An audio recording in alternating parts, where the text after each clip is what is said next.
समंदर में चीन की मुश्किलें बढ़ाने आ गया है महाबली। महाबली के एक वार में चीन हो जाएगा तहस नहस।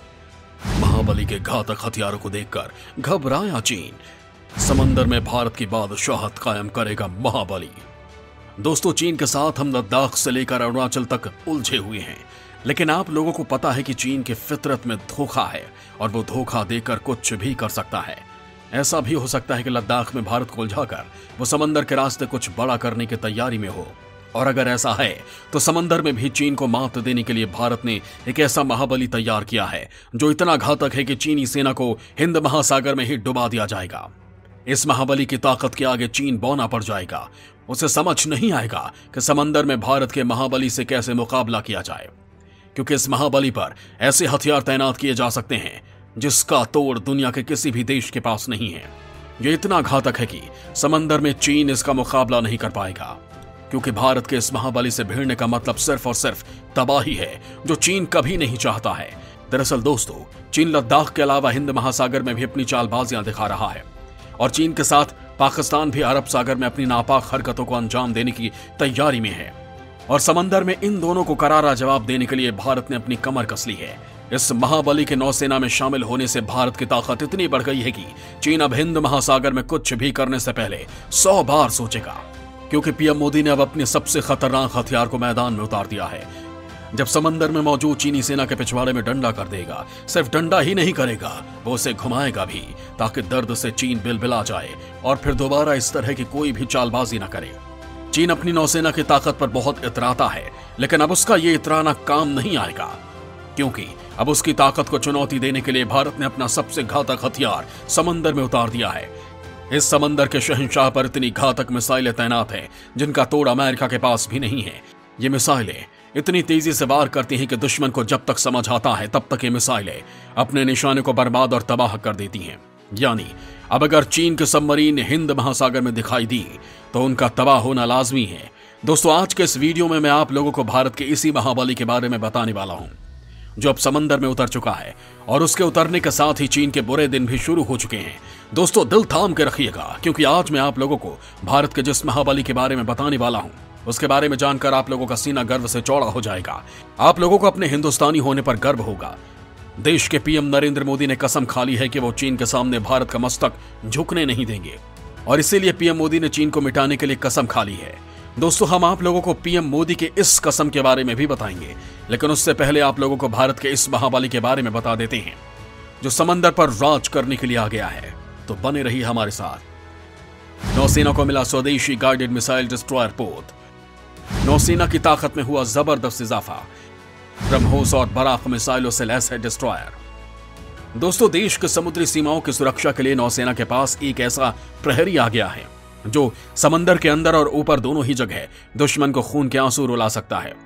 नौसेना को एक खतरनाक डिस्ट्रॉयर मिल गया है, जिससे उसकी ताकत में 100 गुना इजाफा हो गया है। दरअसल पीएम मोदी लगातार बाकी सेनाओं की तरह ही नौसेना को भी मजबूत करने की कोशिशों में लगे हैं, और यह पीएम मोदी की मेहनत का ही नतीजा है कि आत्मनिर्भर भारत अभियान के तहत भारत में बनी आईएनएस विशाखापट्टनम को भारतीय नौसेना में कमीशन किया गया है। आईएनएस विशाखापट्टनम देश के लिए मिसाल है, क्योंकि 75% स्वदेशी उपकरणों से बने इस युद्धपोत में आधुनिक हथियार लगे हैं।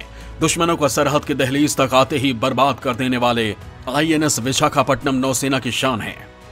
कोरोना काल की चुनौतियों के बीच बनकर तैयार आधुनिक मिसाइलों से लैस ये युद्धपोत देश के हौसले की मिसाल है।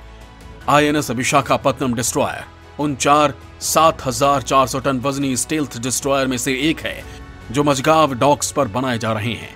जनवरी 2011 में इनका कॉन्ट्रैक्ट दिया गया था। 3 साल से भी ज्यादा देरी के बाद पिछले महीने इनमें से पहला डिस्ट्रॉयर नौसेना को सौंपा गया। 3 और डिस्ट्रॉयर्स मुरगाव, इम्फाल और सूरत अगले कुछ सालों में डिलीवर होंगे।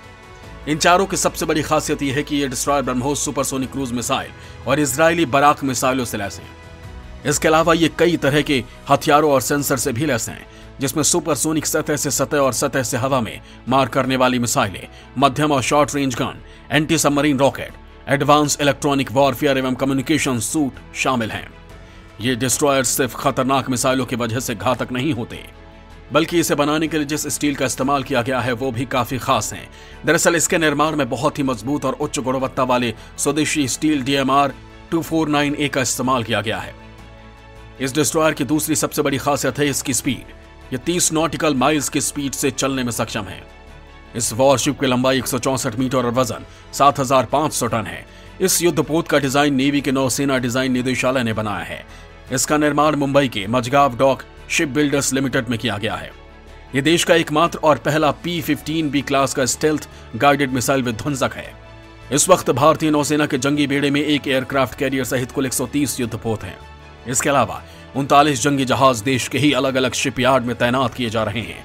यानी आने वाले वक्त में देश की नौसेना की ताकत के सामने चीन जैसे देशों के टिकने की कोई औकात नहीं होगी। साथ ही भारत से लगने वाली समुद्री सेनाओं पर चौकसी इतनी मजबूत होगी कि दुश्मन देश के जहाज हमारी सीमा में घुसने से पहले ही तबाह और बर्बाद कर दिए जाएंगे। नौसेना में डिस्ट्रॉयर्स जहाज यूं तो बड़े ताकतवर जंगी जहाज होते हैं, मगर आकार और लड़ाकू क्षमता के मामले में ये एयरक्राफ्ट कैरियर्स के आगे नहीं ठहरते। एक दिन में 500 नॉटिकल मील से ज्यादा की दूरी तय करने में सक्षम इन तैरती एयरबेसेस से दुनिया को अपनी सैन्य ताकत का दम दिखाया जा सकता है। चीन जहां दुनिया की सबसे बड़ी नौसेना बना रहा है, वहीं भारत अभी संसाधन जुटाने में ही लगा हुआ है। बीजिंग के पास 2 एयरक्राफ्ट कैरियर्स पहले से ही हैं और 2 और बना रहा है, जबकि भारत के पास 1 है और 1 पानी पर उतरने के लिए तैयार है। जबकि अमेरिकी नौसेना के पास 11 1 lakh ton nuclear powered carriers हैं। इनमें से हर एक पर 80 से 90 फाइटर्स एयरक्राफ्ट रहते हैं। चीन भी खुद को एक ताकतवर देश साबित करने के लिए 10 एयरक्राफ्ट कैरियर चाहता है। चीन की नौसेना खुद को ताकतवर बनाने में जुटी है, इसमें भारत भी पीछे नहीं है। पीएम मोदी का सपना है कि भारत की सेनाएं दुनिया के ताकतवर सेनाओं के लिस्ट में शामिल हों। हालांकि भारतीय सेना पहले से ही ताकतवर सेनाओं की लिस्ट में है, लेकिन उसके पास अभी जंगी जहाजों और सबमरीन की कमी है और इसी को पूरा करने के लिए पीएम मोदी लगातार कोशिश कर रहे हैं और इसी कड़ी में एक सबमरीन जल्द ही नौसेना में शामिल हो सकती है। दोस्तों, आगे मैं आप लोगों को इसी सबमरीन के बारे में बताने वाला हूं जिसे नौसेना में शामिल कराना पीएम मोदी का सपना था।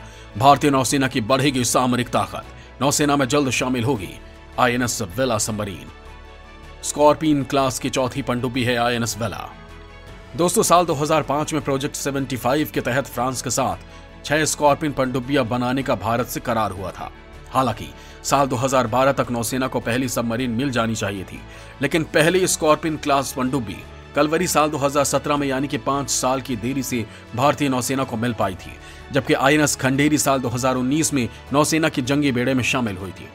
वहीं इसी साल मार्च में INS करंज के शामिल को नौसेना में कमीशन किया गया था और अब इसी महीने INS वेला भी नौसेना में शामिल की जाएगी।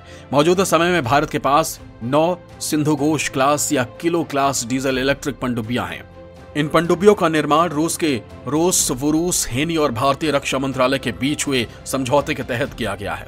इसके अलावा 4 और पनडुब्बियां जर्मनी में बनी शिशुमार क्लास डीजल इलेक्ट्रिक पनडुब्बियां हैं, जबकि प्रोजेक्ट 75 के तहत बन रही स्कॉर्पियन क्लास की पनडुब्बियां दुनिया के सबसे बेहतरीन पनडुब्बियों में से एक है। ये सबमरीन दुनिया की बेहतरीन तकनीकों से लैस हैं।